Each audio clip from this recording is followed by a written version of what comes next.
Okay class, तो आज हम इंग्लिश में सेंटेंस कंप्लीशन डिस्कस करेंगे। तो इसमें क्या होता है कि हमारे पास ब्लैंक्स होते हैं, उसके 4 वर्ड्स होते हैं। अप्रोप्रिएट वर्ड्स जो हैं वो आपको ब्लैंक्स में फिलअप करना पड़ता है। तो यार ये इंग्लिश है, दैट से बात, इसका कोई चैप्टर तो होता नहीं है कि इस चैप्टर से फलाना चैप्टर से आएगा।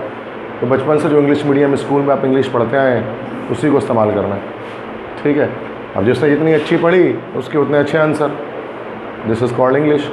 तो ये सेंटेंस कंप्लीशन में हमें क्या करना होता है कि सेंटेंस को कंप्लीट करना पड़ता है by adding a suitable word.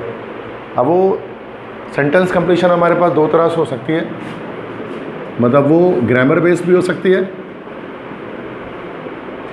Grammar based से मुराद ये कि लाइक आपको वर्ब की करेक्ट फॉर्म ढूंढ कर लगानी हो या फिर आपको हेल्पिंग वर्ब लगाना हो, ठीक है। इस तरह से स्ट्रक्चर कंप्लीट करना हो, ग्रामर बेस्ड ही आसान होता है। और जो ये इजी होते हैं ग्रामर बेस्ड हर कोई कर लेता है, इसमें कोई मसला नहीं है। जो मुश्किल होता है वो ये होता है वोकैबुलरी बेस्ड। वोकैबुलरी बेस्ड क्या है भाई, जिसके अंदर हमारे पास जो है ना वो 4 वर्ड्स होते हैं और हमें एप्रोप्रिएट मीनिंग वाला वर्ड जो है ना वो उसमें ऐड करना पड़ता है और हर वर्ड उसमें सही नहीं लग रहा होता है। तो ये थोड़ा सा डिफ़िकल्ट होता है, उसके लिए आपकी जो है वो वोकैबुलरी पावर स्ट्रॉन्ग होनी चाहिए। और ग्रामर बेस्ड सेंटेंस कंप्लीशन को करने के लिए आपके ग्रामेटिकल स्किल्स स्ट्रॉन्ग होनी चाहिए। ये दोनों अलग अलग चीज़ है। अब किसी की ग्रामर अच्छी होती है, किसी की वोकैबुलरी अच्छी होती है। अब जिसकी दोनों अच्छी है तो वो हर तरह के सेंटेंस कंप्लीशन कर सकते हैं, ठीक है। तो इसमें मिक्स होके आते हैं, कोई ये नहीं कि सारा ग्रामर बेस्ड आ जाए या सारा वोकैबुलरी बेस्ड आ जाए, ये मिक्स होके ही आता है।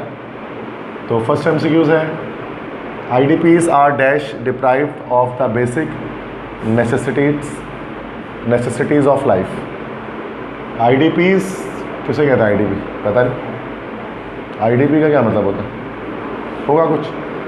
तो IDPs जो है वो अब तक डिप्राइव्ड है, मतलब उनको नहीं मिलता है of the basic necessities of life, अहम ज़रूरियात ज़िंदगी।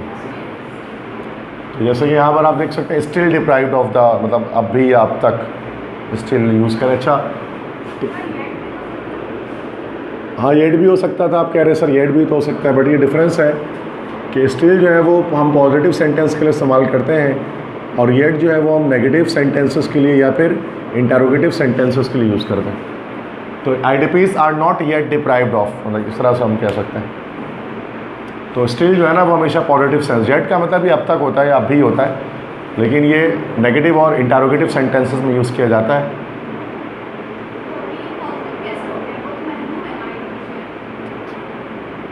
तो नॉट आ रहा कहाँ है इसमें? नेगेटिव सेंटेंस सेंस में नेगेटिव नहीं जाता, जब नॉट आता है तो नेगेटिव होता है, दैट सी बात है। नेक्स्ट है I will not help you unless you dash with the truth. ये कंडीशनल है, फर्स्ट कंडीशनल है, ये ग्रामर बेस्ड हो है हमारे पास। क्या? I will not help you, तो ये इफ़ वाली इफ़ के बजाय अनलेस से बनाया गया है। मैं तुम्हारी मदद नहीं करूँगा जब तक तुम मुझे सच नहीं बताओगे।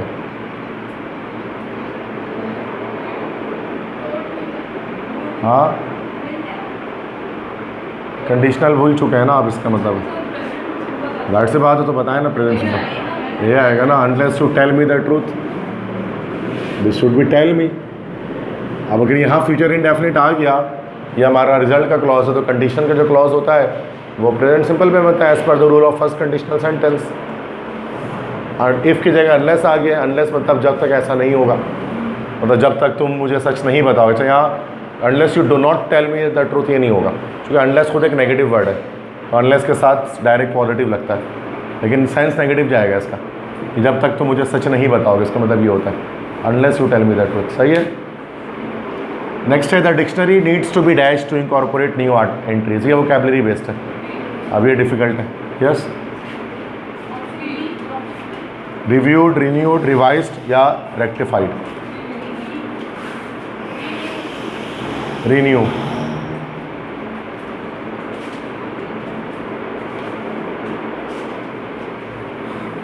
रिन्यू होगा। ये वोकैबुलरी बेस्ड है, इसको अक्सर बच्चे रॉन्ग ही करते हैं। रिन्यू नहीं हो सकता। रिन्यू का मतलब होता है नया बनाना, किसी चीज़ को नया करना, किसी चीज़ को नया करना, दिस इज़ कॉल्ड रिन्यू। तो डिक्शनरी को नया थोड़ी ना बनाना है, उसमें बहुत सारे वर्ड पहले से मौजूद हैं, कुछ वर्ड्स उसमें और न्यू ऐड करने हैं। तो ये जो डिक्शनरी है वो रिवाइज होगी, रिवाइज्ड एडिशन उसका शाया होगा। तो जब एडिशन को रिवाइज किया जाता है तो उसमें बस कुछ चीज़ों को ऐड किया जाता है, पुरानी चीज़ों को रहने दिया जाता है, और रिन्यू करने पर तो पूरा चीज़ नया कर देता है। तो डिक्शनरी को हमेशा रिवाइज किया जाता है, रिन्यू नहीं किया जाता है, क्योंकि न्यू वर्ड्स उसमें ऐड किए जाते हैं। और रेक्टिफाइड मतलब होता है बेहतर बनाना। अब बेहतर तो न्यू वर्ड्स के बिना भी बनाया जा सकता है, कुछ वर्ड्स को निकाल के भी रेक्टिफाई किया जा सकता है। रिव्यू से मतलब सिर्फ रिव्यू करना, रिव्यू जब करेंगे तो ज़रूरी नहीं है उसमें कि न्यू वर्ड ऐड हो जाए। क्या पता रिव्यू करने के बाद आपने बोला हो कि बस सही है भाई, कोई ज़रूरत नहीं चेंज करने की। तो यहाँ पर रिवाइज होना चाहिए था। किसी भी बुक का जो है रिवाइज्ड एडिशन होता है तो उसमें चीज़ें ऐड होती हैं। तो ये जो वोकैबुलरी बेस्ड होता है ये थोड़ा डिफिकल्ट होता है, क्योंकि सारे वर्ड आपको एक ही जैसे लगेंगे। आपको लगे ये भी सही है, ये भी सही, ये भी सही, वो भी सही, क्योंकि डिक्शनरी को ये सब किया जा सकता है इन चारों में से, बट सेंटेंस के लिहाज से उसको रिवाइज करना है ताकि न्यू एंट्रीज इनकॉर्पोरेट की जा सकें उसके अंदर। समझ गए? तो ये 3 क्वेश्चन हो गए। Now we are moving towards the next question here. So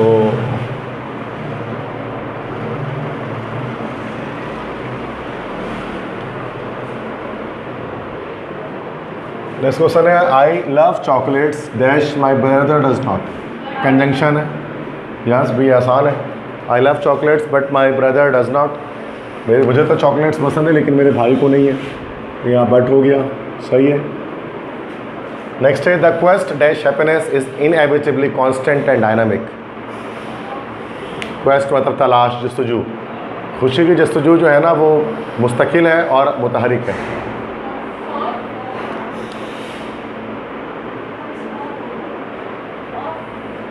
of होना चाहिए ना, द क्वेस्ट ऑफ हैप्पीनेस, खुशी की तलाशना। तो का के या फिर की जो है वो हम लोग ऑफ को कहते हैं। फॉर का मतलब के लिए। The quest of happiness is inevitably constant and dynamic. Quest मतलब लाइक जस्तजू, तलाश। ये ग्रामर बेस्ड है, ग्रामर बेस्ड ईजी होता है, सब कर सकते हैं। नेक्स्ट है some people suffer so much in life dash they become somewhat immune to all the sufferings.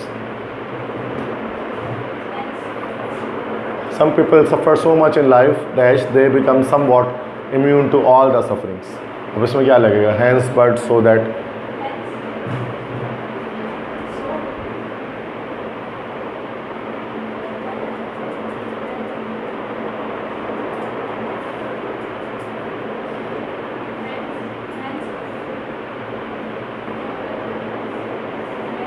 देखिए सिंपल याद रखिएगा, अगर सो या सो मच अगर आ जाता है ना तो उसका अगला वर्ड जो उसके अंदर जाकर लगता है वो दैट लगता है। तो ये डी ऑप्शन है, दैट से बात। तो some people suffer so much in life that they become somewhat immune. मतलब कुछ लोग इतना सफ़र करते ज़िंदगी में कि वो इम्यून हो जाते हैं ऑल सफरिंग से। तो जब भी सो मच आता है तो उसके बाद दैट आता है। Karachi is so much big city that it has millions of inhabitants, इस तरह से लिखते हैं।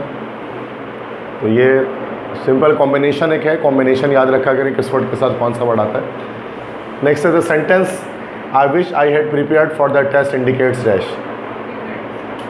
यस, रिग्रेट है, सही कहा।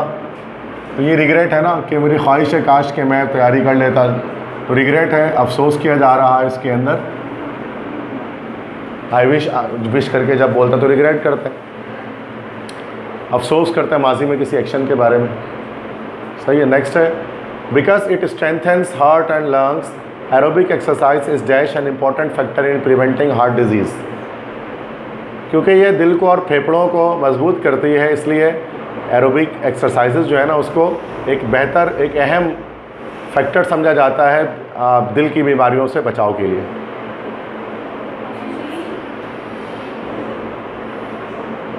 ऑप्शन सी या D? D, B option.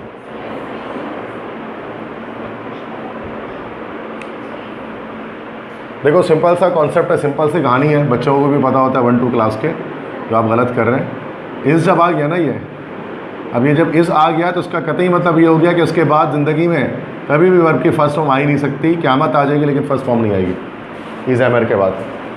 I am play cricket बोलने वाला गधा है। अगर कोई ये बोलता I am play cricket, I am eat food, आप देख के हंसोगे उसको कि भाई क्या बोला, आई एम ईट फूड, ये क्या चीज़ है। मतलब कभी मजाक उड़ाना होता है ना इंग्लिश का किसी मूवी में, तो ऐसे इंग्लिश बुलवाते हैं एक्टर से, I am eat food, I am play cricket, I am go home, क्योंकि सबको पता है इज़ एमर के बाद फर्स्ट फॉर्म आती ही नहीं है, ये मजाक बनता है इसमें, ठीक है। इस वजह से परसीव तो हो ही नहीं सकता, ये कहाँ से आएगा, तो ये फर्स्ट फॉर्म है परसीव, ठीक है। इसी तरह से सी भी कहाँ से हो जाएगा, बिलीव कहाँ से आ जाएगा, इसके बाद कभी ज़िंदगी में फर्स्ट फॉर्म नहीं आएगी।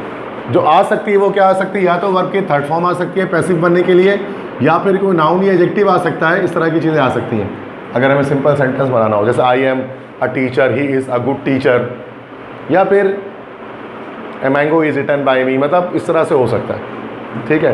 तो ये बी और सी तो 100% नहीं है, कट गया ये। अब बच गया या तो ए होगा या तो डी होगा, अब दोनों में से कोई एक।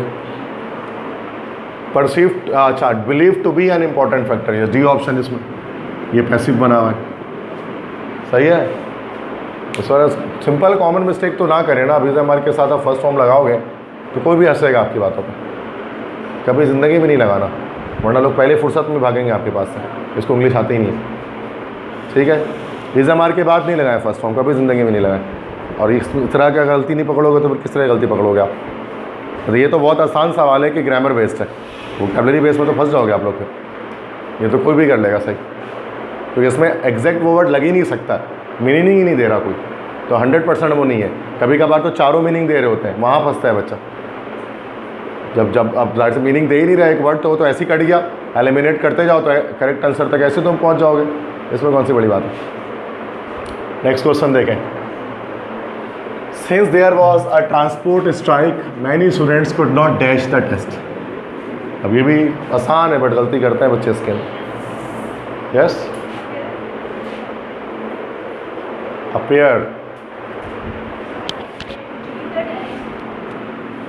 हाँ, could not appear the test तो नहीं हो सकता है, अपेयर इन द टेस्ट होता तो समझ में आता है, तो सिर्फ अपेयर द टेस्ट तो कुछ नहीं, सी तो नहीं है। अब देखो मसला है कि इसमें जो गलती आएगी ना, आप दो में कंफ्यूज होंगे, ए में या बी में। अगर मैं ये कहता हूँ कि मैं टेस्ट दे रहा हूँ, तो मैं क्या लिखूँगा, I am giving the test या I am taking the test, taking the test ना, तो गिव द टेस्ट नहीं होता। अगर उर्दू में बोलते हैं टेस्ट देना, और देने को गिव बोला जाता है, लेकिन टेक, और टेक मतलब होता है लेना। बट जो है ना, जब हम ये कहते हैं ना मैं टेस्ट दे रहा हूँ, हम कहते हैं I am taking the test, इसके मतलब नहीं मैं टेस्ट ले रहा हूँ किसी, ठीक है। टेक टेस्ट मतलब टेस्ट देना, तो ये बी ऑप्शन करेक्ट हो जाएगा। इसमें अक्सर बच्चे ए लगा देते हैं, गिव टेस्ट। नेक्स्ट है the underline word in the given sentence striding helps control obesity means dash. तो आसान है, ओबेसिटी की मीनिंग बतानी है। ऑप्शन सी फैटनेस, मोटापा जिसको हम कहते हैं, तो वो ओबेसिटी कहलाती है। नेक्स्ट है dash you truly believe that you deserve success, your mind will generate ways to achieve it. When you truly believe that you deserve success, your mind will generate, yes सही है, van होगा कि जब आपको यकीन हो जाता है कि आप जो है वो कामयाबी के मुस्तहिक है, तो आपका जहन क्या करता है, नए नए रास्ते तलाश करता है उसको हासिल करने के लिए।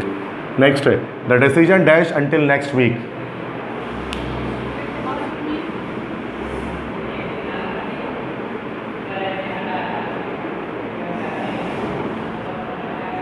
इसका मतलब कि फैसले को अगले हफ्ते तक के लिए मुलतवी कर दिया गया है। क्या बोल रहे हैं आपने, ऑप्शन बी का है या डी का है? अभी तो डी कहा था ना आपने, या बी कहा? बी कह रहे हो आप, और कोई?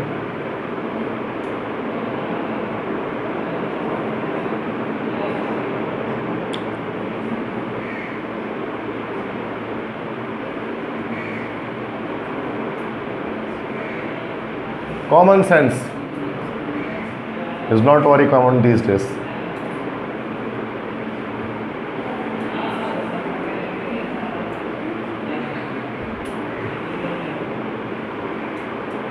The only thing which is common is nonsense. और कॉमन सेंस लगाओ। अरे भाई कितना सोच रहे, क्या हो, इतना सोचोगे तो काम खराब हो जाएगा। डिसीजन है ना, डिसीजन, फैसला, डैश अंटिल नेक्स्ट वीक। अब देखो जो फैसले को मुलतवी कर दिया गया है अगले हफ्ते तक के लिए, किसने किया है नहीं पता, नहीं पता, जज ने किया होगा कि नहीं, लेकिन लिखा हुआ थोड़ी ना है, पैसिव वॉइस है। क्योंकि फैसला खुद कोई काम नहीं कर सकता है, फैसला जो है ना उसमें काम होता है, फैसला को सब्जेक्ट थोड़ी ना हो सकता कभी भी, डिसीजन हमेशा ऑब्जेक्ट होता है। बात समझ में आ रही है? पेन जैसे ये मार्कर मेरे पास है, ये मार्कर कभी सब्जेक्ट नहीं बन सकता डोर ऑफ एक्शन के लिहाज से, ये हमेशा रिसीवर ऑफ एक्शन बनेगा। ये नहीं कह सकते पेन इज़ राइटिंग या पेन इज़ गोइंग या पेन इज़ बर्निंग। मतलब हम इसको इस तरह से कह सकते हैं कि like pen has been stolen, इस तरह से लिखेंगे ना, मतलब हम इसको एज आ पैसिव वॉइस में यूज़ कर सकेंगे। इसका डिसीजन जो फैसला है ना वो दिया जाता है, फैसला वापस लिया जाता है, फैसले को मुलतवी किया जाता है, फैसला सुनाया जाता है, फैसला रद्द किया जाता है, फैसला किसी के हक़ में दिया जाता है। समझ गए ना? तो फैसला खुद कुछ नहीं करता, फैसला दूसरे लोग फैसला करते हैं, ऐसा ही है। तो ये पैसिव वॉइस में बनेगा, तो पैसिव वॉइस में बनेगा तो ए, सी और डी तो 100% नहीं पॉसिबल, तीनों एक्टिव वॉइस है। पैसिव वॉइस सिर्फ एक है यहाँ पर, वो क्या है? बी है, the decision has been deferred until next week, अगले हफ्ते के मुंतकिल कर दिया गया है। प्रेजेंट परफेक्ट का पैसिव बना हुआ है। अगर एक्टिव में होता तो द जज has deferred the decision until next week, यही होता ना भाई। तो सिंपल ये भी दिमाग कॉन्सेप्ट आ रहा है कि अगर पैसिव वॉइस का सेंटेंस है तो पैसिव का स्ट्रक्चर लगाएं, ना कि इसके लिए बड़ा दिमाग घुमाएं ना अपना। मतलब देखें जो ज़िंदगी भर ग्रामर पढ़ी है उठा के फिट करें इसके अंदर, वरना क्या फ़ायदा आपके टेंस, नरेशन, वॉइस और जो आपने प्रपोजिशन, आर्टिकल बचपन से आज तक रट्टे मारे, उसका फ़ायदा क्या पहुँचा आप जब आप इसको यूज़ ही नहीं कर पा रहे इसके अंदर? तो उसका मतलब आपने पढ़ा ही नहीं है, बस आपने नंबर लाने के लिए याद किया है बस उसको, ऐसे ही है ना। तो कोशिश करें इसको इनकॉर्पोरेट करें इसमें, ताकि एंटी टेस्ट में आपके नंबर तो उठें। नेक्स्ट क्वेश्चन देखें यहाँ पर। Many of the early pain relievers were based on myth and dash little to relieve the suffering of an ill or injured person. ज़्यादातर शुरू में जो पेन रिलीवर्स आया करते थे वो मिथ पर बेस होते थे और उन्होंने dash little to relieve the suffering of an ill और इंजर्ड पर्सन, मतलब इतना कारामद नहीं होते थे एक बीमार शख्स के लिए। डैश में क्या आएगा? पास्ट का सेंस चल रहा है ना। हाँ, तो वेयर कहाँ लिखा हुआ है?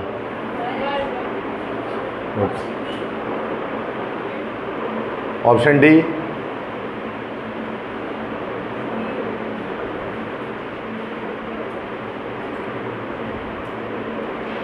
ऑप्शन डी,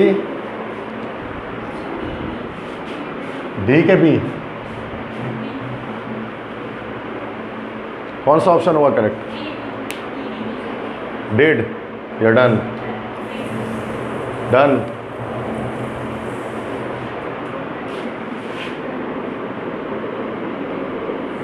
वर्ब की थर्ड फॉर्म कभी ज़िंदगी में बिना हेल्पिंग वर्ब के नहीं आती है, याद रखिएगा।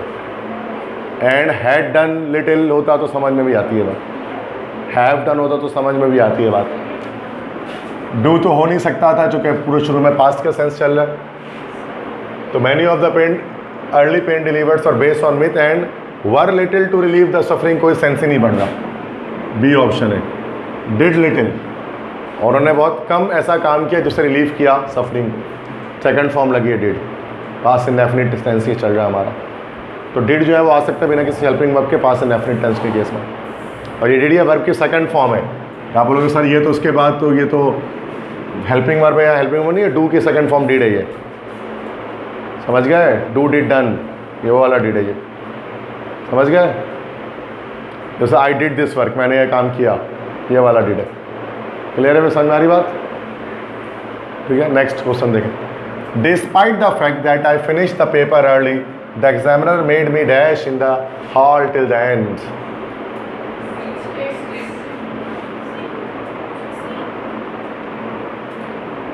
सी,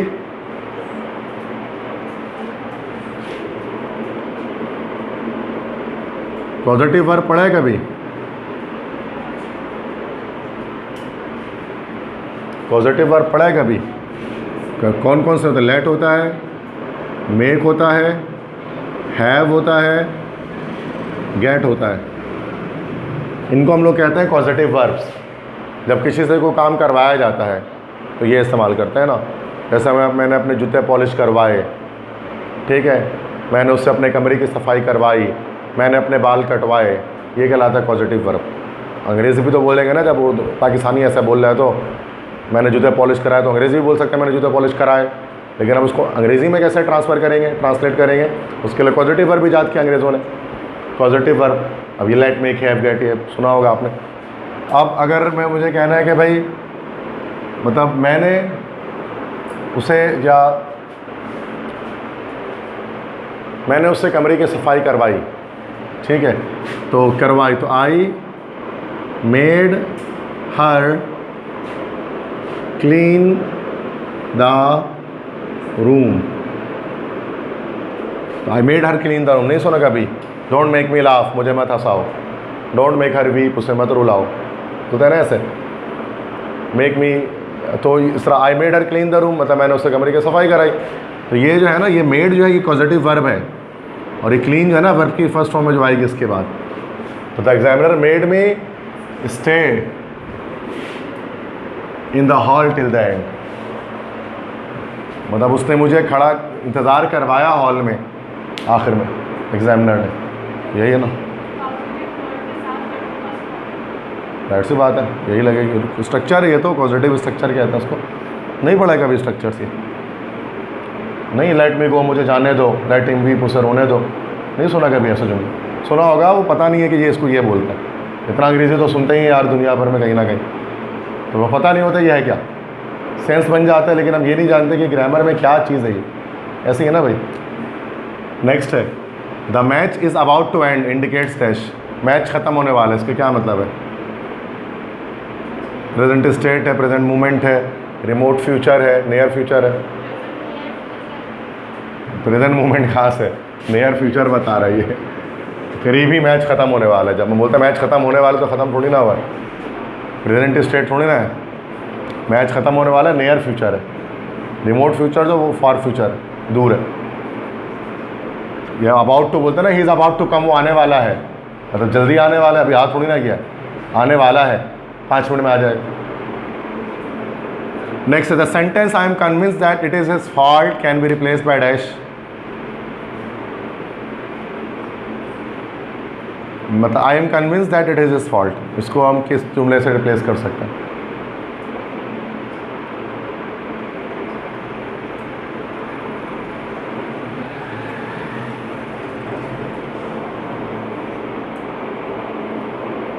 बोलो।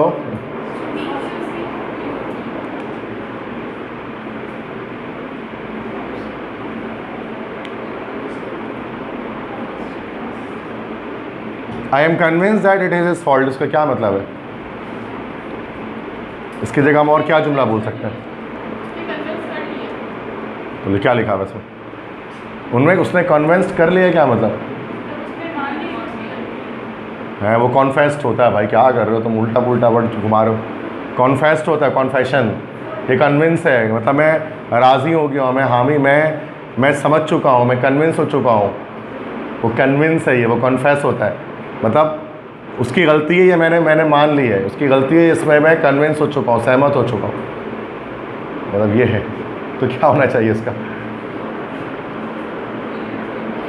क्या अब इतना क्या सोच रहे हो तुम लोग? जब वो मान लिया कि उसकी गलती है तो बी ऑप्शन होगा ना यार, it must be his fault. तो उसकी लास्ट में उसकी गलती है, तो मैंने मान लिया तो उसकी गलती है ना भाई, कन्विंस हो गया। अब माइट भी, कुड भी, मे भी कहाँ से, पॉसिबिलिटी थोड़ी ना आएगी, ये तो 100% वो एक श्योरिटी आ गई यहाँ पर। ये मे, माइट और ये कुड, ये सब पॉसिबिलिटी वाले मोडाल ऑक्सिलरी वर्ब्स होते हैं। सकता हूँ या वो कर सकता था, तो ये तो बात ही नहीं हो रही इसमें, सही है। तो कॉमन सेंस तो लगाओ, इंग्लिश में कॉमन सेंस ज़्यादा इस्तेमाल होती है, तुम लोग लगा ही नहीं रहे। इसमें भी तो लोग फॉर्मूला लगा रहे हो केमिस्ट्री का बैठ के, तो कहाँ से लगेगा? इंग्लिश है, ये ज़बान है, ये कोई साइंस थोड़ी ना है इसको हम उस तरह से पढ़ेंगे।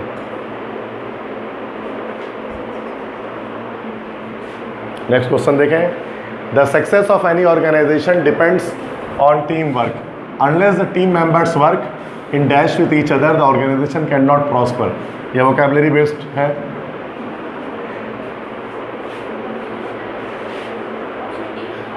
ऑप्शन डी सही है, कोलैबोरेशन सही है। डी ऑप्शन करेक्ट होगा इसमें, कोलैबोरेशन। कोलैबोरेशन मतलब मिलजुल कर काम करना, कोलैबोरेट करना। Next Japan dash some of the most advance mobile phones. अब ये भी वोकैबुलरी बेस्ड, सारे ऑप्शन सही लगेंगे आपको इसमें। Japan dash some of the most advanced mobile phones, creates, forms, produces या मेक्स। जैसे यहाँ पर मेक्स आएगा, बनाती है।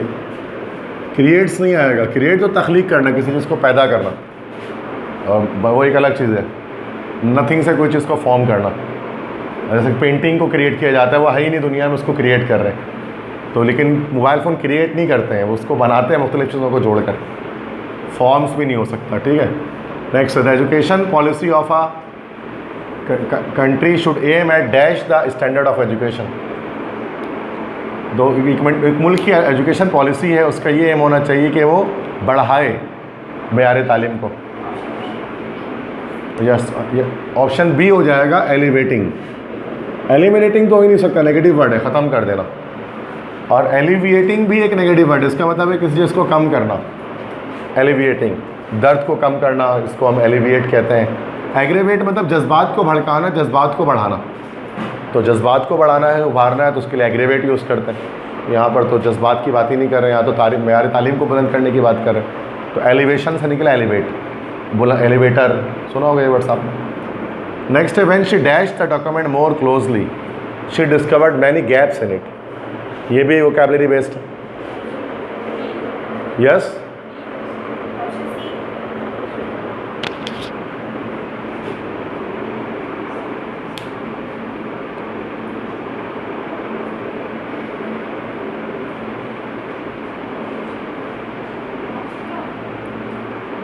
perused, perceived, browsed, skimmed।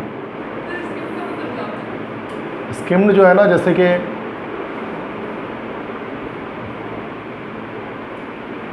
जब हम वो करते हैं ना, कॉम्प्रिहेंशन होता है, पैसेज जो हमारे पास आता है, तो पैसेज को जब हम एक बार रीड आउट करते हैं, मतलब थॉरोली जब हम उसको रीड कर रहे होते हैं पैसेज को, तो उसको हम कहते हैं स्कीम। तो जो किसी भी लिखा होता है ना, the first step for solving a comprehension और a passage is to skim it, कि आप सबसे पहले उसको स्किम करें, जितने 8-10 लाइन हैं उसको आप एक बार रीड करें थॉरोली, उसको कहा जाता है स्किम।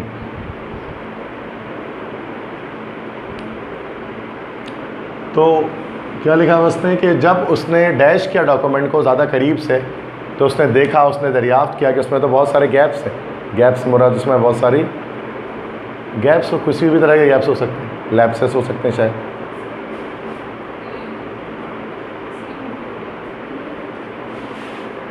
इसमें क्या होगा ऑप्शन? ये तो वोकैबुलरी बेस है, इसमें आपको मल्टीपल आंसर करेक्ट लगेंगे। अब देखो यहाँ पर सी जो है ना, ब्राउज नहीं हो सकता। ब्राउज इसलिए नहीं हो सकता कि ब्राउजिंग के जो फिनोमिना है ना, वो हम लोग इसको वेबसाइट वगैरह में इस्तेमाल करते हैं, वेब ब्राउज़र्स। जब हम किसी चीज़ को वेबसाइट पे पढ़ते हैं तो फिर वो चीज़, अब पता नहीं कहाँ पढ़ रही है, ये वेबसाइट पे पढ़ रही है डॉक्यूमेंट को, कि कॉपी में पढ़ रही है। When she dash the document, शायद ये पेज में ही पढ़ रही है, तो पेज में पढ़ेंगे तो स्किम्ड होगा, ठीक है। तो स्किम करना मतलब जैसे मैंने बताया, थॉरोली पढ़ना किसी डॉक्यूमेंट को, किसी पैसेज को, किसी पैराग्राफ को। वेब ब्राउजिंग जो है ना, वो हम ब्राउज़र, वेब ब्राउजिंग या इंटरनेट के लिए इस्तेमाल करते हैं। गूगल क्रोम वगैरह हो गया ना, उस पर जब हम गूगल पे जब हम कुछ सर्च कर रहे होते हैं नेट पर, वेबसाइट्स पर, तो हम ब्राउज़ कर रहे होते हैं, ब्राउजिंग। नेक्स्ट है, do you know how much dash to IMF। आप जानते हैं हम कितने मकरूज़ हैं IMF के, यहाँ पर कितना कर्जा है IMF का?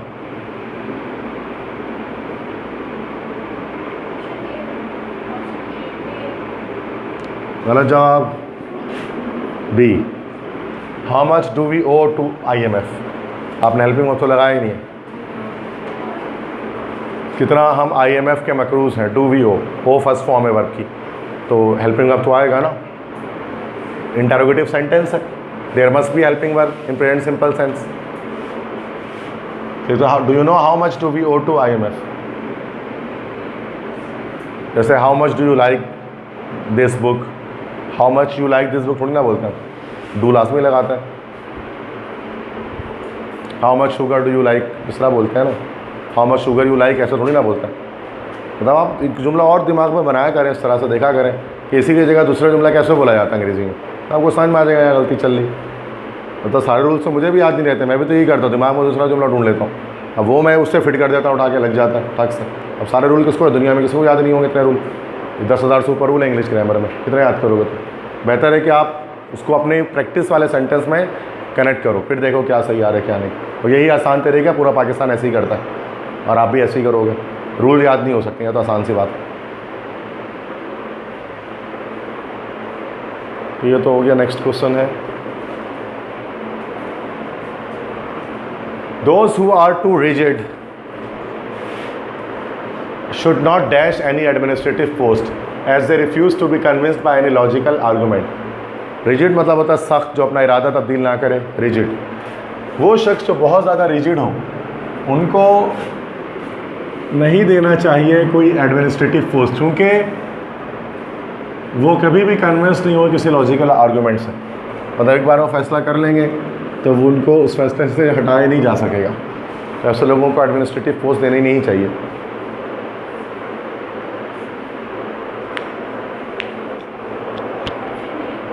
जोर से बोलें, डी ऑप्शन सही है।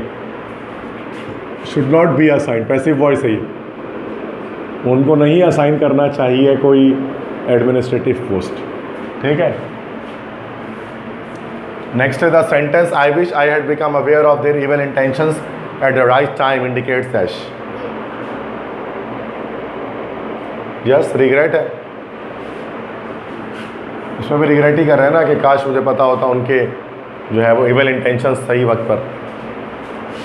Next, he was arrested because his identity card was dash, ये फेक ना, सी ऑप्शन, ये वोकैबुलरी बेस्ड था। ठीक है, क्लियर है तो मसला। नेक्स्ट क्वेश्चन देखें, Korea has dash into a major industrial nation. Yes, बिल्कुल सही कहा, transform. Korea has transform into a major industrial nation. Transform होना, तब्दील होना। नेक्स्ट है, good economic policy aims to dash the gap between the rich and the poor. सही बताएं, जोर से बोले, ब्रिज। यस, गैप को हमेशा ब्रिज किया जाता है। ब्रिज मतलब एक पुल बना देना दोनों गैप के बीच में ताकि कनेक्ट हो जाए आपस में, तो ब्रिज द गैप ऐसा बोलता है ना इंग्लिश में। ये gap. Dash refers to the crime of telling a lie after promising to tell the truth in a court of law. ये थोड़ा मुश्किल है, कह रहे कि ये डैश, ये वर्ड जो है ना, ये रिफ़र करता है एक उस जुर्म को। वो जुर्म क्या है कि झूठ बोलना कोर्ट में, और इस बात का कसम खा करके मैं सच बोलूँ। जैसे एक जो है ना, वो कोई विटनेस आएगा ना, तो वो जो है कुरान पे हाथ रख के कहता है ना, मैं जो कुछ कहूँगा सच के सिवा कुछ नहीं कहूँगा। वो अब उसके बाद अगर कोई बंदा अगर झूठ बोलता है, कोई इंसान झूठ बोलेगा तो उस पर क्या है फिर के उस पर जो इसको जुर्म लगेगा उसके ऊपर। फिर अगर विटनेस ने झूठ बोला तो उसकी अलग सज़ा है। अब उसको क्या कहा जाता है, मतलब वो क्राइम क्या कहलाती है कि उसने क्या किया है। अब 4 ऑप्शन, इंजंक्शन, रिट, परजुरी, फेलोनी।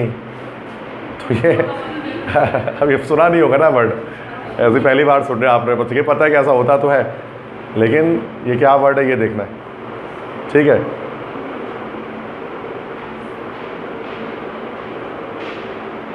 तो मतलब अगर आपने इलामी किताब पर हाथ रखा है तो you need to tell the truth, otherwise it will be wrong as per the court, as per religious भी उसके लिहाज से भी गलत है, दैट्स सी बात है। ठीक है, तो यहाँ पर इसको ऐसे क्राइम को हम लोग कहते हैं दिस इज़ कॉल्ड परज्यूरी, इसको परज्यूरी कहा जाता है। ज्यूरी के ख़िलाफ़ मतलब आपने को बात कर दी है, मतलब ज्यूरी की तौहीन हो गई ना, तो दैट इज़ परज्यूरी। फैलोनी तो मतलब कोई भी क्राइम हो सकता है फैलोनी। ठीक है, बेईमानी वगैरह कोई क्राइम हुआ तो फैलोनी है। परज्यूरी हम कहते हैं उस क्राइम को जो ये किया जाता है, मतलब झूठ बोला जाता है कसम खाने के बाद, उसको हम कहते हैं परज्यूरी, उसकी अलग सज़ा कोर्ट में। ठीक है, तो ये नया वर्ड था, आपके नॉलेज में इजाफा हो। पहली बार सुना होगा, क्योंकि बहुत सारे ये तो एक समझ लो जारगॉन्स हैं। अब बहुत सारे जो वर्ड्स होते हैं उनको हम लोग जारगॉन्स कहते हैं। अब जारगॉन्स कौन से वर्ड होते हैं? ये वो वर्ड होते हैं जो एक स्पेसिफिक फील्ड के अंदर इस्तेमाल किए जाते हैं। और जैसे मेडिकल फील्ड है, अब मेडिकल फील्ड के अपने जारगॉन्स हैं, वो डिफरेंट वर्ड्स इस्तेमाल करते हैं जो बाकी इस्तेमाल नहीं करते। अब वो हाइड्रोजन पेरोक्साइड को सिर्फ हाइड्रोजन कहेंगे। तो जैसे हाइड्रोजन पेरोक्साइड होता है ना, तो उसको नॉर्मली क्या कहते हैं? जो डॉक्टर्स होते हैं वो जस्ट कहते हैं हाइड्रोजन, कि हाइड्रोजन ले आओ। हम लोग तो हाइड्रोजन गैस को बोलते हैं, लेकिन डॉक्टर्स हाइड्रोजन पेरोक्साइड को हाइड्रोजन कहते हैं। इसी तरह से आपका जो सोडियम क्लोराइड होता है, सलाइन, नॉर्मल सलाइन जो होता है सोडियम क्लोराइड, उसको बस सोडियम बोलते हैं कि भाई सोडियम ले आओ। अब सोडियम हम लोग तो मेटल को कहते हैं, लेकिन वो जो डॉक्टर सोडियम कहता है वो नॉर्मल सलाइन को कहता है। तो ये उनकी जारगॉन्स हैं, जो उनकी अलग ज़बान, उनके अपने अलग वर्ड्स हैं, तो नॉर्मली हमें नहीं पता होते हैं कि वो वर्ड्स क्या हैं। इसी तरह से कोर्ट के अंदर ना अलग अलग वर्ड्स यूज़ किए जाते हैं, और वो बड़े मुश्किल होते हैं, जिनको हम लीगल वर्ड्स कहते हैं। वो अक्सर आपको समझ में भी नहीं आएंगे। एफिडेविट क्या होता है, अंडरटेकिंग किसे कहते हैं, ओथ किसे कहते हैं, है ना, विटनेस क्या चीज़ होती है, फिर उसका रिट किसे कहते हैं, ये सब चीज़ें अलग अलग वर्ड्स हैं, है ना।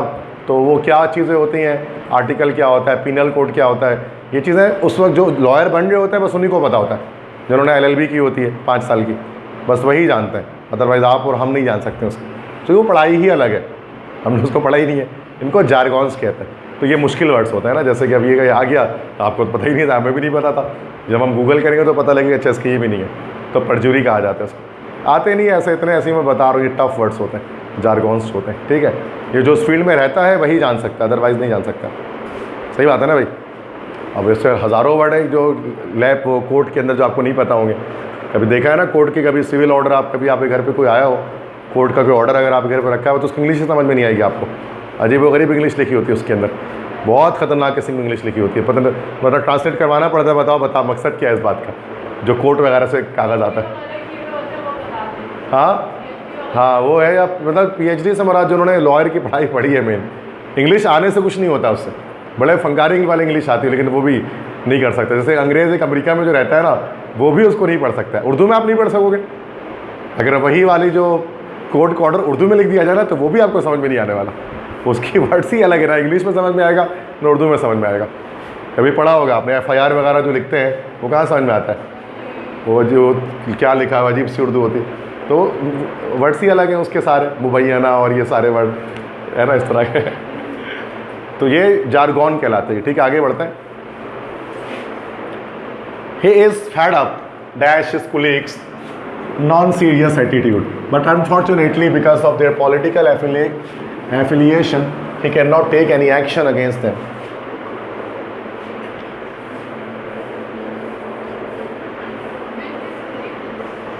Yes, he is fed up with his colleagues. सही है, fed up of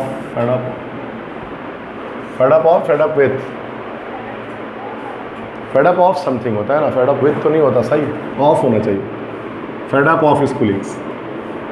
नेक्स्ट है, in the question shall we move on the modal shall is used for dash. Shall we move on का क्या मतलब है यहाँ पर? शैल से क्या मुराद है, क्या लिया? Permission, suggestion.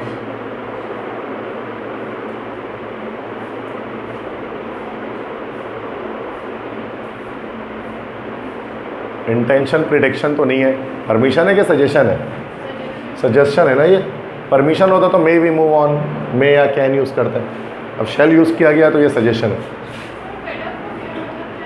फेडअप मतलब होता है थक जाना किसी चीज़ से, फेडअप हो जाना, उकता जाना किसी चीज़ से, फेडअप तो हो जाता है इंसान। नेक्स्ट है dash, it strengthened hearts and lungs. ये तो हो गया ना, पीछे गया है नहीं, बल्कि नहीं गया है। अच्छा, बिलीव टू बी आ गया ना वहाँ पर, पहले यहाँ पर डैश लगा हुआ था ना पहले, अब उन्होंने डैश शुरू में कर दिया, और कुछ नहीं किया, वो डैश शुरू में उठा के कर दिया। अनलेस, अरे अभी तो क्या अनलेस कहाँ से हो जाएगा, मतलब अनलेस कहाँ से होगा? अनलेस का तो सेंस ही नहीं बन रहा है इसके अंदर है। अनलेस तो नेगेटिव जुमला बन जाएगा पूरा। क्या होगा? बिकॉज होगा ना यार, because it strengthens heart and lungs. Aerobic मतलब क्योंकि ये मजबूत बनाती है फेफड़ों को और दिल को, इसीलिए जो है वो एरोबिक एक्सरसाइज को समझा जाता है कि एक इम्पॉर्टेंट फैक्टर है हार्ट डिजीज़ को प्रिवेंट करने के लिए। ये तो पीछे गया है तो अभी भूल गए तुम लोग। ये वर्ड शुरू में लिखा हुआ गया था।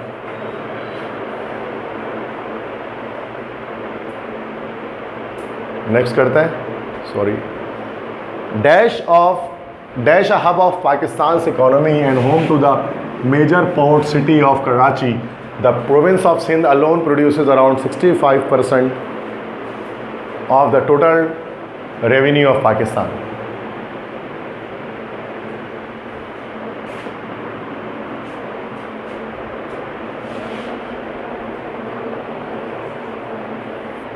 अब क्या होगा, डैश में क्या आएगा? ऑप्शन ए आएगा, सही बताया बिल्कुल आपने। Being a hub of Pakistan से economy and home to the major, मतलब होने की वजह से पाकिस्तान की इकोनॉमी का हब और मेजर पोर्ट सिटी कराची का होम होने की वजह कर जो है वो ये ऐसा होता है कि कराची जो है वो पूरे पाकिस्तान को पालता है। सही बात है ना। 65% रेवेन्यू, टोटल रेवेन्यू पाकिस्तान का जनरेट करता है, लेकिन मिलता कुछ भी नहीं। वो देता है, अब्बू है ना, कराची अब्बू है सबको पैसा देता है, उसको कुछ नहीं मिलता है, वो बेचारा फटे पुराने कपड़े में रहता है। इसलिए कहते कराची अब्बू सिटी है, ठीक है। जो बड़े हो गए ना, सियासत समझोगे तो समझ में आएगी मेरी बात। तो चलो आगे नेक्स्ट पढ़ो। In the sentence the factory had been set ablaze, the bold italicised expression can be replaced by dash. मतलब ये जो एब्लेज, एब्लेज का क्या मतलब होता है? फैक्ट्री को, the factory had been set ablaze, तो अब्लेज का क्या मतलब है? ब्लेजिंग फायर कहते हैं ना भाई, ब्लेज का मतलब होता है आग, तो सेट अब्लेज का मतलब कि इसको आग लगा देना, set on fire. The factory को आग लगा दी गई, ब्लेजिंग फायर कहते हैं ना भाई, जलती हुई आग, दहकती हुई आग। तो अब्लेज मतलब सेट अब्लेज की, जिसको आग लगाना, ठीक है। Next, if I dash in power I would punish all criminals. अगर मैं पावर में होता तो मैं सारे क्रिमिनल्स को पनिश करता। सेकंड कंडीशनल, जब जोर से बोलो, सही कह रहा हूँ। इफ आई वॉज या वर, आई के साथ तो वॉज लगता है, हाँ वर्ड यूज़ करते हैं, इमेजिनरी सिचुएशन है, दैट्स वाई सब्जेक्टिव केस लगेगा ना इसमें, that is word. If I were in power I would punish all criminals, ठीक है। सेकंड कंडीशनल है, इमेजिनेशन, इमेजिनरी थॉट्स की बात कर रहे हैं, तो मसला। Next one, replace the underline expression in the given sentence with an appropriate word from the given option. If one aids and abets a criminal, she या he is also considered guilty of the crime.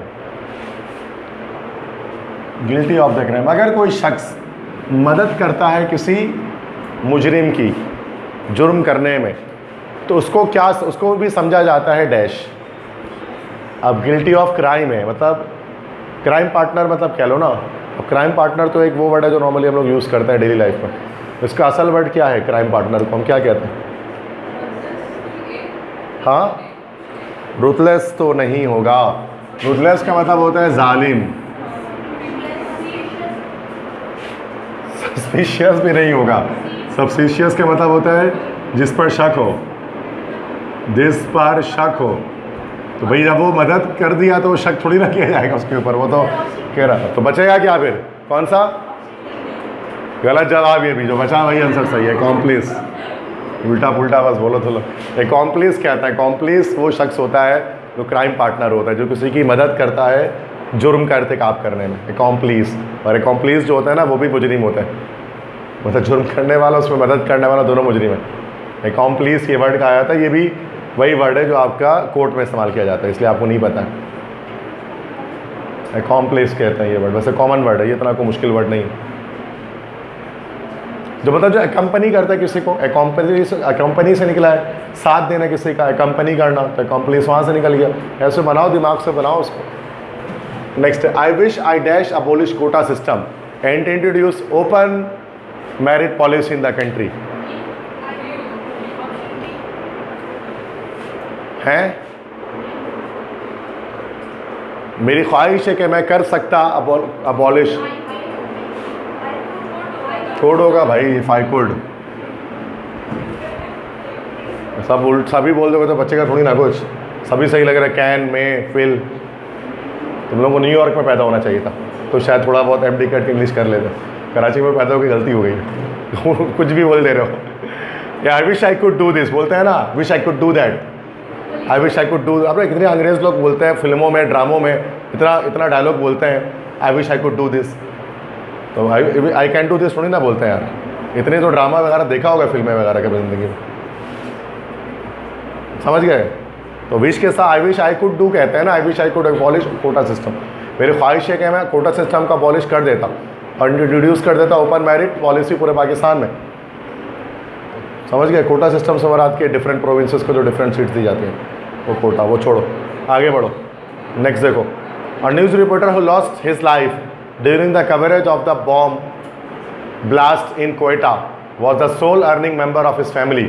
His parents wish he dash there for the coverage. News reporter जो अपनी जान से हाथ धो बैठा bomb blast जो हुआ कोयटा में उसके कवरेज के दौरान, तो वो वाहिद कमाने वाला शख्स था अपने घर का, अपने ख़ानदान का।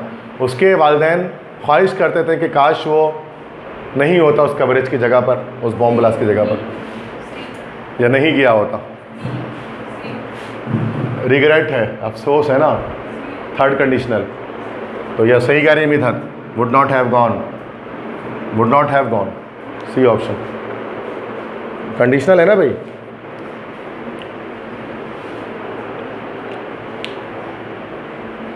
ये इमेजिनरी पास की, ये रिग्रेट की बात कर रहे हैं कि माजी में एक चीज़ नहीं होनी चाहिए थी, तो ये थर्ड कंडीशन है, वुड हैव के साथ थर्ड फॉर्म पढ़ा है ना। ये कंडीशनल एक बार लेक्चर देख लो, और एक बार नहीं 10-10 तरह से मैंने कंडीशनल के लेक्चर डाले हुए, 4 साल से डाल रहा हूँ। कोई भी लेक्चर उठा के देख लोगे समझ में आ जाएगा, कोई भी लेक्चर, 10 लेक्चर डाले हुए कंडीशनल।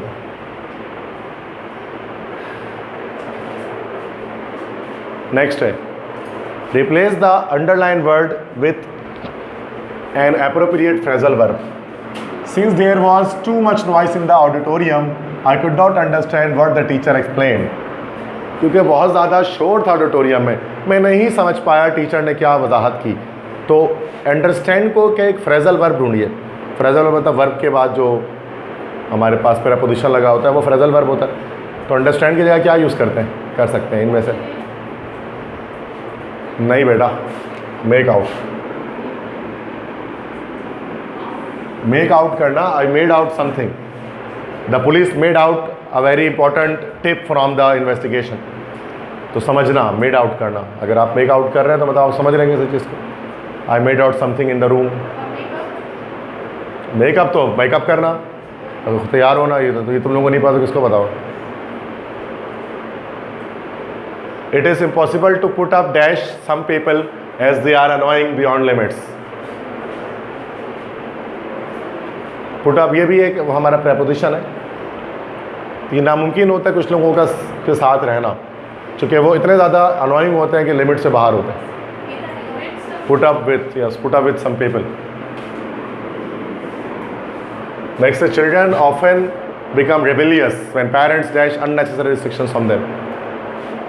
बच्चे अक्सर रेबिलियस मतलब बागी, बगावत करते हैं, बागी हो जाते हैं, उनमें बागियाना रवैया हो जाता है जब parents dash unnecessary restrictions on them, जब वालिदैन उन पर जो लगाते हैं जो है गैर ज़रूरी पाबंदियाँ। क्या इम्पोज हो जाएगा? इम्पोज, अननेसेसरी, इम्पोज करना, लगाना। नेक्स्ट है the sentence it's going to rain indicates dash. बारिश होने वाले से क्या मतलब है?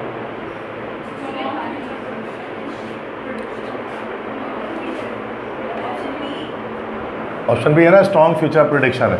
इट्स गोइंग टू रेन, तो बारिश होने वाली है। मुस्तकबिल की एक पेशन गोई की जा रही है, भविष्यवाणी की जा रही है कि बारिश होने वाली है। स्ट्रॉन्ग है प्रेडिक्शन। न्यूट्रल मतलब, अच्छा मतलब इट्स गोइंग टू रेन का मतलब तो यही होता है कि बारिश होने वाली है, मतलब बस डन है। स्ट्रॉन्ग प्रेडिक्शन है ये।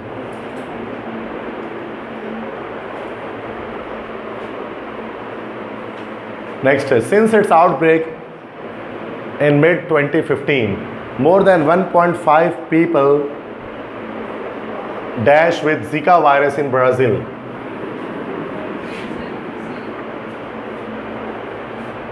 Yes, बोलो विदात, क्या कह रहे हो? C, have been infected, सही है। पैसिव वॉइस है ना ये। इन्फेक्ट हो गए जिका वायरस से। Next, dash the natural beauty of the region which can stun anyone, the hospitality of the people of Chitral is unparalleled. बावजूद इसके कि जो नेचुरल ब्यूटी है उस रीजन की जो किसी का वो चौंका सकती है, लेकिन जो मेहमान नवाजी है चित्राल के लोगों की अनपैरेलल्ड, गैर मतवाज़ी, उसका कोई सानी नहीं है। चित्राल पाकिस्तान का एक मकाम है, उसके बारे में कह रहे हैं इन स्पाइट ऑफ, बिल्कुल सही।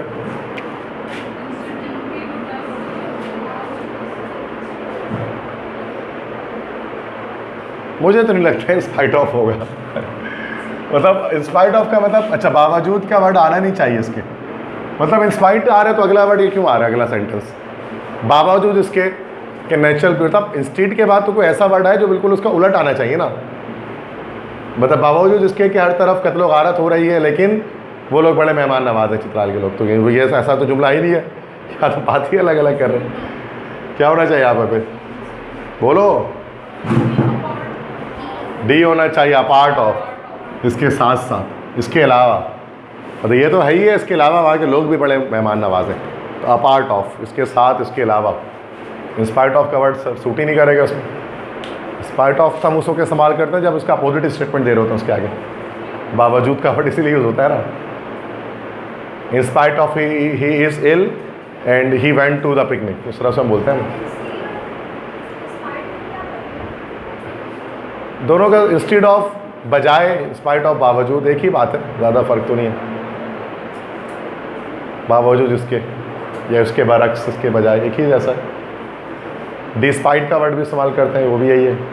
तो यहाँ तो आ ही आता ही नहीं है सारा वर्ड। बिकॉज ऑफ भी नहीं आ सकता था चूँकि वो उसका रीज़न थोड़ी ना है। अब अगर वहाँ खूबसूरती है, नेचुरल ब्यूटी है, तो उससे लोगों का हॉस्पिटेबल होना ज़रूरी थोड़ी ना है।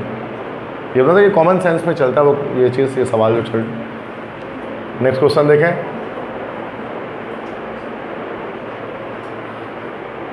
लास्ट स्लाइड है ये, बोल के नहीं, अरे यार 15 स्लाइड है total, okay. The Pakistan council of research in water resource PCRWR has recently warned the country will approach absolute water dash by 2025 if nothing is done in advance। Pakistan PCWR की research है कि पाकिस्तान में जो है वो एब्सोल्यूट वाटर डैश हो जाएगा 2025 तक, अगर कुछ चीज़ें ना की गई पाकिस्तान में, तो बाकी पानी की कमी हो जाएगी, हर तरफ पीने के लिए पानी नहीं मिलेगा, स्कार्सिटी, किल्लत हो जाएगी। एक साल और है बेटा, पानी पी लो, 2025 आने वाला है, स्कार्सिटी, और सही में किल्लत भी हो गई, पानी की हर जगह टैंकर घूम रहे हैं, वो भी इतने महंगे, वो भी नहीं मिल रहे। क्या सीनियरिटी होता है, मतलब किसी चीज़ की बढ़तर होना किसी चीज़ के मामले में, सीवेरिटी मतलब शिद्दत होना किसी चीज़ की, सैलिनिटी तो मतलब खारा होना किसी चीज़। Next, if I had enough money I dash you the amount you needed. ये हैड आ गया ना, पास परफेक्ट आया नहीं, हाँ हैड आया, पास परफेक्ट है। थर्ड कंडीशन लगा लो, वुड हैव के साथ थर्ड फॉर्म बताओ। अबे ऐसे बताओ ना, सेकंड में बताओ। अब ये बी होगा कि डी होगा?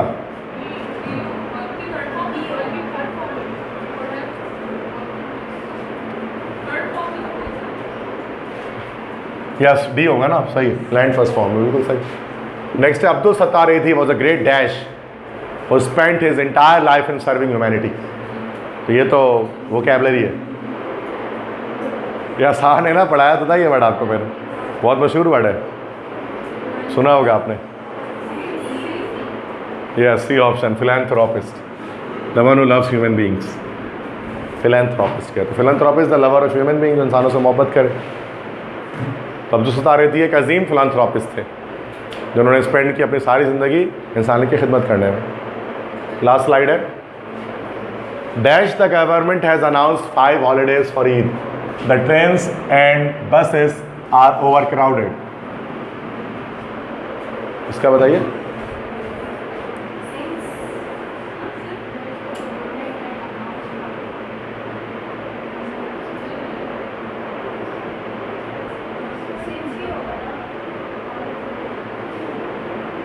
सिंस, चूंकि, पता नहीं, देखते हैं, तो जुमला पढ़ना पड़ेगा। चूंकि, अगरचे,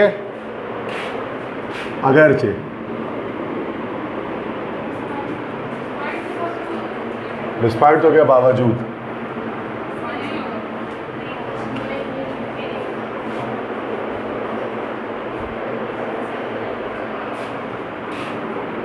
फॉर का मतलब यहाँ तो फॉर एक कंजंक्शन है, तो क्योंकि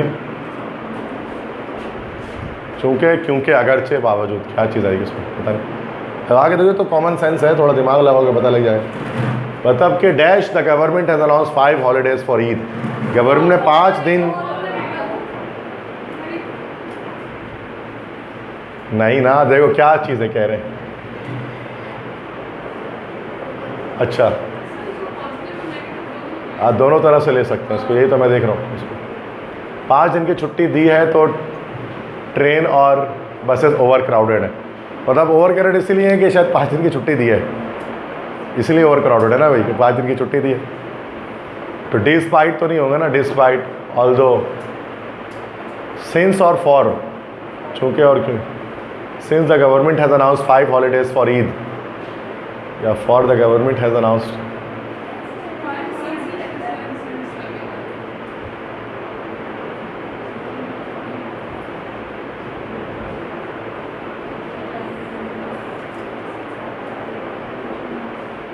तो यहाँ पर फॉर फिर ये वाला नहीं है, वो के लिए वाले फॉर, इसका मतलब ये प्रेपोजिशन है, इसका मतलब ये, तो ये इसमें डी लगना चाहिए, since the government has announced 5 holidays for Eid, ये सही है, ठीक है। नेक्स्ट है we should not pollute our surrounding with dash, ये तो स्पेलिंग है, ऑप्शन सी लीटर, बिल्कुल कचरे वाला जो लीटर होता है वो ये सी ऑप्शन में होता है। नेक्स्ट है number of accusations have been dash against him by some of his colleagues.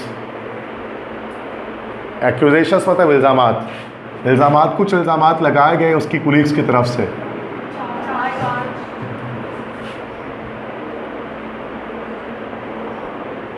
Yes charge हो जाएगा ना, number of accusations have been charge against him, सही है, इल्ज़ाम लगाने को कहते हैं। नेक्स्ट है we dash a detour to avoid our traffic jam. Detour का मतलब होता है मुतबादिल रास्ता इख्तियार करना। हमने एक मुतबादिल रास्ता इख्तियार किया ताकि हम ट्रैफिक जैम से बच सकें। डिटोर से पहले हम लोग मेड लगाते हैं भाई, we made a detour to avoid a traffic jam, make या मेड लगाते हैं। मेड अ डिटोर मतलब मुतबादिल रास्ता इख्तियार करना, ठीक है, तो ये डायरेक्ट वर्ब याद रखिए उसका, डिटोर की। नेक्स्ट है he suffered a huge loss but he did not dash hope, उसको बहुत बड़ा नुकसान हुआ लेकिन उसने डैश नहीं खोया, मतलब उसने उम्मीद नहीं खोई, तो कौन सा स्पेलिंग है, बी होगा ना, लॉस होप। नेक्स्ट है preservatives are added to butter to keep it from getting dash. Yes rancid, बटर में रैंसिडिफिकेशन होती है, तो बटर हमेशा रैंसिड होता है। और ये आपको पता था ब्रेड जो है ना, ब्रेड होता है स्टेल, ब्रेड ख़राब होता है तो स्टेल, और रोटन फ्रूट वगैरह जो है अगर वो ख़राब हो जाए तो रोटन। ब्रैकिश कौन सी चीज़ होती है, ब्रैकिश, मतलब अगर खाना ख़राब, अगर रोटी ख़राब हो रही है तो वो स्टेल हो रहा है, स्टेल ब्रेड। अगर सड़े हुए अगर फल है तो रोटन फ्रूट। अगर बटर ख़राब होगी तो रैंसिड बटर, रैंसिडिफिकेशन इसमें हो गई हो। रैंसिडिफिकेशन एक प्रोसेस होता है ऑक्सीडेशन का, जो ऑफेंसिव वाटर निकल रही होती है उसमें से ना, बटर में से। केमिस्ट्री में पढ़ते हैं हम इसको। ब्रैकिश किस चीज़ को कहते हैं, ये भी कुछ होता होगा, कोई चीज़ के ख़राब होने से होता है ब्रैकिश। यहाँ तो रैंसिड हो जाएगा। लास्ट क्वेश्चन है some students handwriting is dash, one has to strain one's eyes to read what's written. कुछ बच्चों की राइटिंग बेइंतहा ख़राब होती है या पढ़ने लायक नहीं होती है, इतनी ज़्यादा कि अपनी आँखों को गड़ाना पड़ता है इस चीज़ को देखने के लिए उसने लिखा क्या है। ऐसी राइटिंग को क्या बोलते हैं, बंदी राइटिंग, इसको क्या बोला जाता है, illegible, illimitable, illogical, illegitimate. Vocabulary based है। इलेजिटिमेट नाजायज़,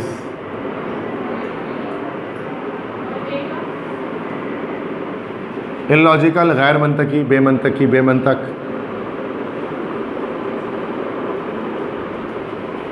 बेमंतिक हो गया, इलॉजिकल इनलिमिटेबल, लिमिट से निकला है, जिसको हद, तो इनलिमिटेबल का मतलब जिसकी हद ना हो।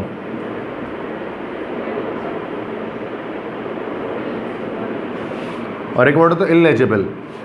लेजिबल मतलब कोई ऐसी तहरीर जिसको आप पढ़ सकें, इलेजिबल का मतलब जो पढ़ी ना जा सके। अब आंसर बता के फ़ायदा तो है नहीं, अब ऐसे लिखा हो तो फिर कोई पूरा नंबर ले, जो पढ़ी ना जा सके। यही तो मसला है कि उर्दू में उन्होंने लिखा रहेगा ऐसे करके, ऐसे तो बच्चा भी बता देगा 1 क्लास को, तुम्हारे क्या कमाल MD कैट पढ़ लेगा। तो ये इलेजिबल है। इलेजिबल वो राइटिंग जो पढ़ी ना जा सके, लेजिबल राइटिंग वो होती है जिसको आप पढ़ सकते हैं। इलेजिबल राइटिंग, तो बाकी के मीनिंग तो पता होना चाहिए ना, इलेजिटिमेट, इलॉजिकल, लिमिटेबल, क्या वर्ड्स होते हैं।